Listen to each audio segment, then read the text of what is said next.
मछलियाँ ले लो, स्वादिष्ट स्वादिष्ट मछलियाँ। एक बार खाओगे उंगलियाँ चाटते रह जाओगे। हाँ, मछलियाँ ले लो, स्वादिष्ट स्वादिष्ट मछलियाँ। पवन अपनी मछलियों को बेचने के लिए जोर जोर से आवाज लगा रहा था और तभी उसके पास एक औरत आती है और उससे कहती है, अरे ओ मछली वाले भैया, कितने रुपए किलो है ये मछलियाँ? भाभी जी सिर्फ 50 रुपए किलो। तो बताइए कितनी मछलियाँ दे दूं आपको? बाप रे बाप, 50 रुपए किलो? मैं तो इन मछलियों की केवल 20 रुपए ही दूंगी। हाँ नहीं भाभी जी, मैं आपको 20 रुपए में मछलियाँ नहीं दे सकता, वरना मेरा घाटा हो जाएगा। देना हो तो बताओ, और वैसे भी तुम्हारी मछलियाँ उनके कांटों से भी छोटी हैं, ये तो मेरी दाढ़ में ही चिपक जाएंगी। हाँ अब क्या करूं भाभी जी, लगता है तालाब में मछलियाँ कुछ खा पी नहीं रही हैं, जिसके कारण वो दिन पर दिन छोटी होती जा रही हैं। मुझे नहीं लेनी तुम्हारी ये कुपोषित मछलियाँ, मैं कहीं और से मछलियाँ खरीद लूंगी। इतना कहकर वो औरत गुस्से में वहाँ से चली जाती है। अगर आज मेरी मछलियाँ नहीं बिकी तो भाग्यवान मुझ पर बहुत गुस्सा करेगी। हे भगवान, मेरी मदद करो। ऐसे ही सुबह से शाम हो जाती है।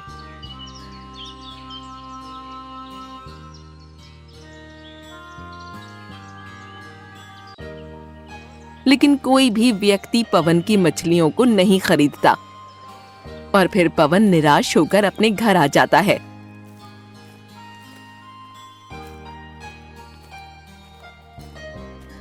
आ गए महाराज, आज मछलियाँ बिकी कि नहीं? लेकिन तुम्हारा ये सुअर जैसा चेहरा देखकर मुझे नहीं लगता कि मछलियाँ बिकी होंगी। नहीं भाग्यवान, आज मेरी एक भी मछलियाँ नहीं बिकी, क्योंकि मेरी मछलियाँ बहुत ही ज्यादा छोटी थी। किसी भी व्यक्ति ने मेरी मछलियों को नहीं खरीदा। हाँ तो इन मछलियों को वापस तालाब में फेंकाओ।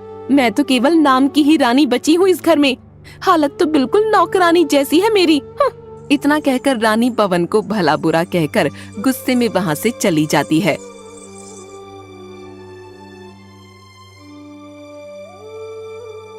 भाग्यवान, अरे ओ भाग्यवान, आज मुझे खाना नहीं मिलेगा क्या? जल्दी से मेरे लिए खाना लगा दो, बहुत तेज भूख लगी है मुझे। रसोई में खाना रखा हुआ है, जाकर खा लो। मैं तुम्हारी कोई नौकर नहीं हूँ जो दिन भर तुम्हारी सेवा करती रहूंगी। अरे अरे भाग्यवान, तुम नाराज क्यों होती हो? शांत हो जाओ, मैं खुद ही रसोई से खाना निकाल कर खा लूंगा। बेचारा पवन रानी के डर से चुपचाप रसोई में जाकर खाना खाने लगता है। अरे भाग्यवान, ये तुमने कैसी दाल बनाई है? मुझे तो समझ ही नहीं आ रहा कि पानी में दाल है या दाल में पानी। पवन के कहने पर रानी गुस्से से वहाँ आती है और पवन से कहती है, क्या कहा तुमने?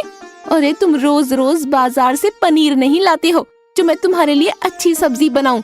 जो बना है चुपचाप ठूंस लो, वरना ये भी नहीं मिलेगा खाने को, समझे? खा ले पवन, नहीं तो वरना तुझे आज भूखा ही सोना पड़ेगा। और फिर पवन रानी से बिना कुछ बोले ही खाना खाने लगता है।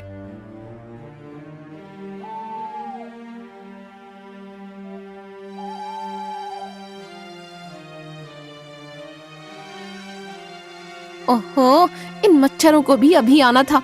मुझे इतनी तेज मच्छर काट रहे हैं और ये एकदम आलसी गधे की तरह सो रहे हैं। रानी ये कह ही रही थी कि तभी एक मच्छर पवन के गाल पर बैठ जाता है और रानी उस मच्छर को हटाने के लिए पवन के गाल पर एक जोरदार चांटा लगाती है। अरे भाग्यवान, क्या हुआ? तुमने मुझे इतनी तेज गाल पर चांटा क्यों मारा? तुमने तो मेरी खामखा नींद खराब कर दी। ओ महाराज, मुझे कोई शौक नहीं आ रहा था आपके गाल पर चांटा मारने का। वो तो आपके गाल पर एक मच्छर बैठा था, बस उसी को हटाने के लिए मैंने आपके गाल पर मारा। पता नहीं इस औरत में कब अकल आएगी। अगर ये मेरी पत्नी ना होती तो मैं इसे कब का सूली पर लटका देता। अरे अब क्या मन में बड़बड़ा रहे हो? मुझे बहुत तेज मच्छर काट रहे हैं। जाओ एक पंखा लेकर मेरी हवा करो। ठीक है मेरी फूलों जैसी महारानी, तुम सो जाओ, मैं अभी तुम्हारी हवा कर देता हूँ। अरे अब मस्का ही लगाते रहोगे कि मेरी हवा भी करोगे? और फिर पवन सारी रात अपनी पत्नी की पंखे से हवा करने लगता है।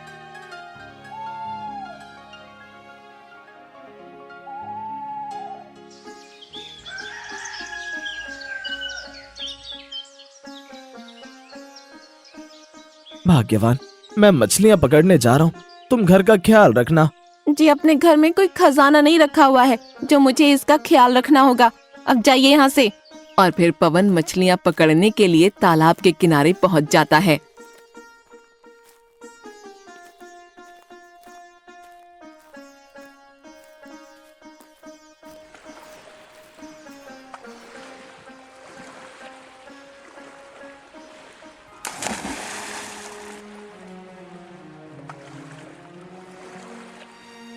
अरे ये क्या, आज तो मेरे जाल में एक भी मछली नहीं आई, और अगर मैं खाली हाथ घर लौट गया तो भाग्यवान मछली की जगह मेरी ही सब्जी बना देगी। अरे नहीं नहीं, मुझे जल्दी कुछ करना होगा। ऐसे ही पवन मछलियाँ पकड़ने के लिए बार बार अपना जाल तालाब में फेंकता है, लेकिन उसके जाल में एक भी मछली नहीं आती। अरे ओ पवन भैया, क्या हुआ? मछली जाल में आएगी नहीं? नहीं भाई, अभी तक तो एक भी मछली मेरे जाल में नहीं आई। लगता है मछलियाँ मेरे डर से तालाब छोड़कर भाग गईं। अरे भैया, मुझे तो ऐसा लगता है कि मछलियों को तुम्हारा जाल पसंद नहीं आया। पवन भैया, अगर मेरी मानो तो तुम्हें मछलियाँ पकड़ने के लिए तालाब में और गहराई में जाना चाहिए। हो सकता है कि तुम्हें वहाँ कुछ मछलियाँ मिल जाएं। हाँ भाई, तुम ठीक कहते हो, मैं अभी और तालाब की गहराइयों में जाता हूँ। फिर पवन अपनी नाव लेकर मछलियाँ पकड़ने के लिए तालाब के बीचों बीच पहुँच जाता है। यहाँ जाल फेंक कर देखता हूँ, हो सकता है मुझे यहाँ कुछ मछलियाँ मिल जाएं। फिर पवन अपना जाल तालाब के बीचों बीच फेंक देता है और जाल में मछलियाँ आने का इंतजार करने लगता है। अरे लगता है मछली जाल में फंस गई, मुझे जल्द ही जाल को खींचना होगा। हे मछुआरे, मुझे छोड़ दो, मैं कोई मछली नहीं हूँ, मुझे यहाँ से जाने दो। जलपरी की ये बात सुनकर पवन बहुत ज्यादा डर जाता है और जलपरी से कहता है, अरे बाप रे बाप, हे परी, आप कौन है और आप इस तालाब में क्या कर रही हैं? मछुआरे, मैं एक जलपरी हूँ, मैं इसी तालाब में रहती हूँ, कृपा करके मुझे यहाँ से जाने दो, मेरी माँ मेरा इंतजार कर रही होगी। ठीक है जलपरी, मैं तुम्हें अपने जाल से आजाद करता हूँ, अब तुम यहाँ से जा सकती हो। और फिर पवन उस जलपरी को अपने जाल से आजाद कर देता है। मछुआरे, मुझे आजाद करने के लिए तुम्हारा बहुत बहुत धन्यवाद। अरे लेकिन तुम्हारा चेहरा यूं उदास क्यों है? आखिर क्या बात है, मुझे बताओ, हो सकता है मैं तुम्हारी कुछ मदद कर दूं। हे जलपरी, मैं सुबह से मछलियाँ पकड़ने की कोशिश कर रहा हूँ, लेकिन मेरे जाल में अभी तक एक भी मछली नहीं आई, और अगर मुझे मछलियाँ नहीं मिली तो मेरे घर का गुजारा कैसे चलेगा? बस इतनी सी बात, समझो तुम्हारी ये समस्या खत्म हो गई। बसंत में खिलती है फूलों की कलियां और तुम्हारी नाव में आ जाएं बहुत सारी मछलियाँ। जलपरी के इतना कहते ही पवन की नाव में बहुत सारी मछलियाँ आ जाती हैं और वो बहुत ही ज्यादा खुश हो जाता है। अरे ये तो चमत्कार हो गया। हे जलपरी, तुम्हारा बहुत बहुत शुक्रिया, तुम्हारा ये उपकार मैं जिंदगी भर नहीं भूलूंगा। ठीक है मछुआरे, तो अब मैं चलती हूँ। अगर तुम्हें किसी चीज की जरूरत पड़े तो कहना, आँखों से बहती है आंसुओं की धार। ओ जलपरी, सुन लो मेरी पुकार। बस इतना कहते ही मैं तुम्हारे सामने हाजिर हो जाऊंगी। ठीक है जलपरी, मैं तुम्हें जरूर याद रखूंगा। अब शाम बहुत हो चुकी है, मुझे भी अब अपने घर चलना चाहिए, भाग्यवान मेरा इंतजार कर रही होगी। इतना कहकर पवन वहाँ से चला जाता है और वो जलपरी भी वहाँ से गायब हो जाती है। ओहो, सीधे अंदर चले आ रही हो, तुम्हें दिखाई नहीं देता मैं झाड़ू लगा रही हूँ? कितनी बार कहा है कि बाहर से आओ तो अपने पैरों को धो कर आया करो। अरे भाग्यवान, मुझे माफ कर दो, मैंने देखा नहीं कि तुम झाड़ू लगा रही हो। वैसे भाग्यवान, पता है आज क्या हुआ? अरे क्या हुआ? क्या आज कोई खजाना मिल गया तुम्हें? अरे नहीं भाग्यवान, आज जब मैं तालाब में मछलियाँ पकड़ने गया तो मेरे जाल में एक जलपरी फंस गई। फिर मैंने उसको अपने जाल से आजाद किया तो उसने मुझे बदले में बहुत सारी मछलियाँ दी। क्या क्या तुम सच कह रहे हो? लेकिन मुझे तो ऐसा नहीं लगता, लगता है तुम मुझे उल्लू बना रहे हो। नहीं भाग्यवान, मेरी बात का विश्वास करो, उस जलपरी ने कहा है कि अगर मुझे किसी भी चीज की जरूरत होगी तो वो मेरी मदद करने जरूर आएगी। अच्छा, अगर ऐसा है तो कल तुम उस जलपरी से मेरे लिए नई नई साड़ियाँ लेकर आना, तभी मैं तुम्हारी बात पर विश्वास करूंगी। ठीक है भाग्यवान, जैसी तुम्हारी मर्जी। अब मुझे जल्दी से खाना दे दो, मुझे बहुत तेज भूख लगी है। और फिर रानी पवन को खाना परोस देती है और पवन खाना खाने लगता है।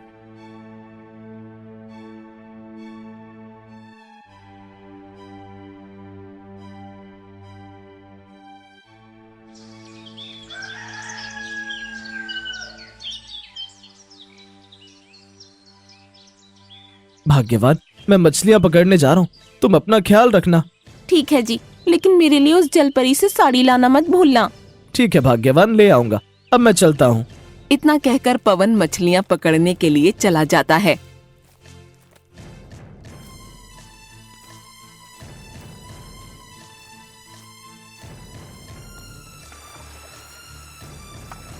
क्या कहा था उस जलपरी ने? हाँ याद आया, आंखों से बहती है आंसुओं की धार, ओ जलपरी, सुन लो मेरी पुकार। तो बताओ मछुआरे, क्या समस्या है तुम्हारी?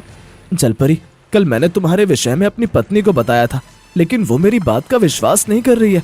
उसने कहा है कि अगर तुम उसके लिए मुझे साड़ियाँ दे दो तो वो मेरी बात का विश्वास करेगी। ठीक है मछुआरे, जैसी तुम्हारी इच्छा। दिवाली पर चलती है पटाखों की लड़ियाँ, तुम्हारे हाथों में आ जाएं बहुत सारी साड़ियाँ। जलपरी के इतना कहते ही पवन के हाथ में बहुत सारी साड़ियाँ आ जाती हैं, जिसे देख वो बहुत ज्यादा खुश हो जाता है। तो मछुआरे, अब मैं चलती हूँ। अगर और किसी चीज की जरूरत हो तो मुझे याद कर लेना, मैं तुम्हारी मदद करने अवश्य आऊंगी। ठीक है जलपरी, तो अब मैं चलता हूँ।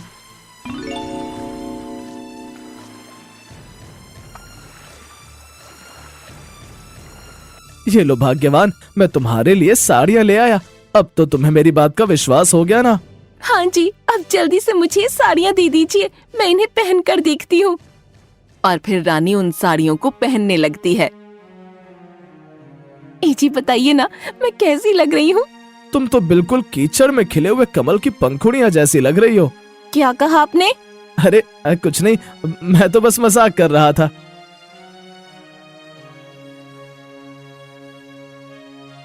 घर में खाना बनाने के लिए कुछ भी नहीं है, अब हम दोनों क्या खाएंगे? कुछ सोचा है आपने? रुको भाग्यवान, मैं कुछ बंदोबस्त करता हूँ। अरे तो इसमें बंदोबस्त करने की क्या जरूरत है?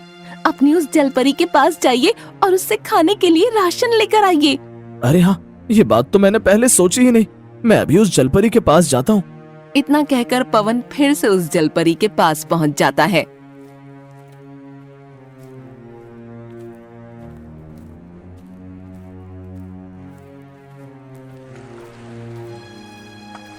आंखों से बहती है आंसुओं की धार, ओ जलपरी सुन लो मेरी पुकार। कहो मछुआरे, क्या समस्या है तुम्हारी? जलपरी, घर में खाने के लिए कुछ भी नहीं है, मुझे दाल चावल और आटा चाहिए। ठीक है, दुश्मनों को मारती हूँ मैं चांटा, घर पहुँचते ही तुम्हें मिलेगा दाल चावल और आटा। जलपरी के इतना कहते ही पवन के घर पर दाल चावल और आटे की कई सारी बोरियां आ जाती हैं।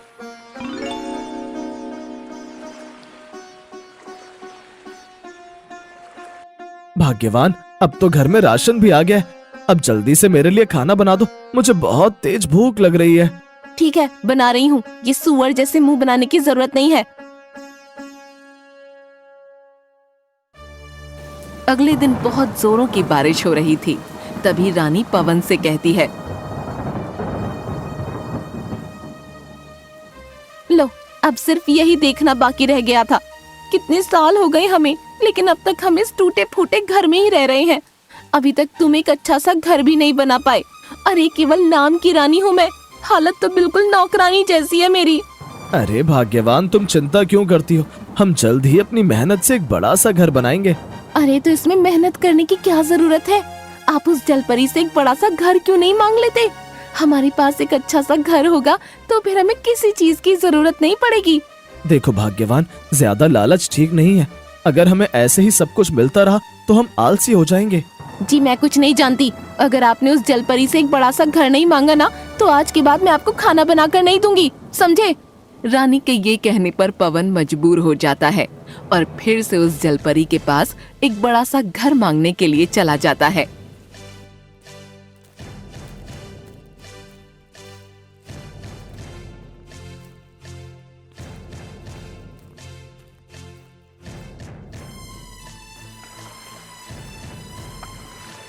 आंखों से बहती है आंसुओं की धार, ओ जलपरी सुन लो मेरी पुकार। कहो पवन, अब क्या समस्या है तुम्हारी? हे जलपरी, मुझे यहाँ फिर से मेरी पत्नी ने भेजा है और उसने कहा है कि उसे एक बड़ा सा आलीशान घर चाहिए। ठीक है, पेड़ों पर उछल कूद करते हैं बहुत सारे बंदर, तुम्हारा घर बन जाए एक बहुत बड़ा आलीशान घर। जलपरी के इतना कहते ही पवन का घर एक बहुत बड़े आलीशान घर में बदल जाता है।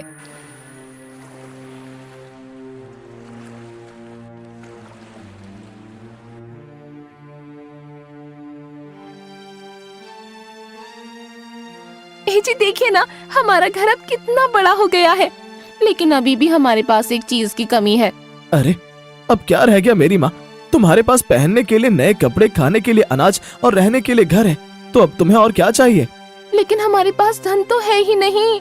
थोड़े दिनों बाद ये जलपरी का दिया हुआ सारा अनाज खत्म हो जाएगा। उसके बाद हम क्या खाएंगे? लेकिन भाग्यवान, हम पहले भी तो हमारा गुजारा किया करते थे। मैं हर रोज की तरह मछलियाँ पकड़कर उन्हें बेचूंगा और उससे जो पैसे आएंगे उनसे हमारा गुजारा आराम से हो जाएगा। अरे क्या खाक मछलियाँ पकड़ते हो तुम? तुमसे तो मछलियाँ क्या, मछलियों का कांटा भी नहीं पकड़ा जाता। मैं कुछ नहीं जानती। आप फिर से उस जलपरी के पास जाइए और उससे बहुत सारा धन लेकर आइए। भाग्यवान, क्या तुम पागल हो गई हो? मैं अब उस जलपरी से कुछ नहीं मांगूंगा।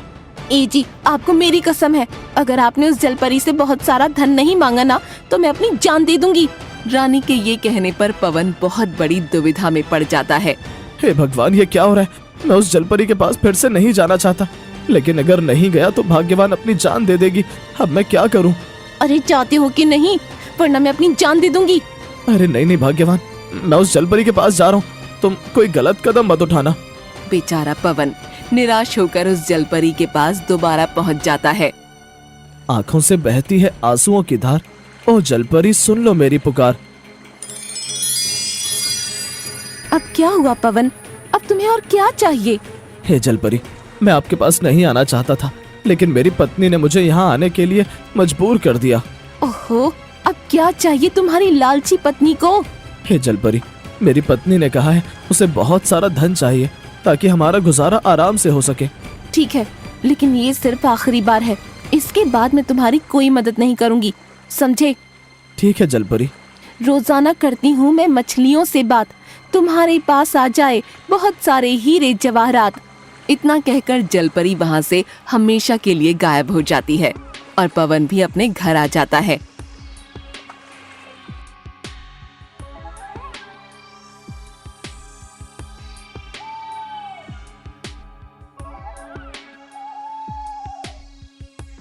ए जी बताइए ना, ये गहना मेरे गले पर कैसा लग रहा है?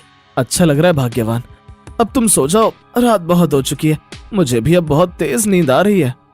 इतना कहकर वो दोनों सोने के लिए अपने कमरे में चले जाते हैं।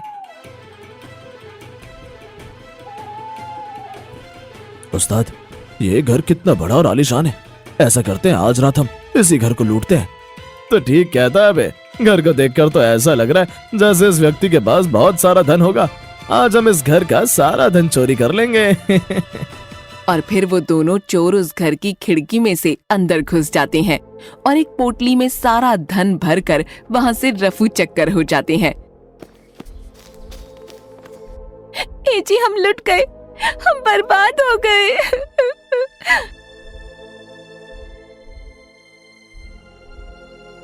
अरे भाग्यवान, क्या हुआ? तुम ऐसे रो क्यों रही हो?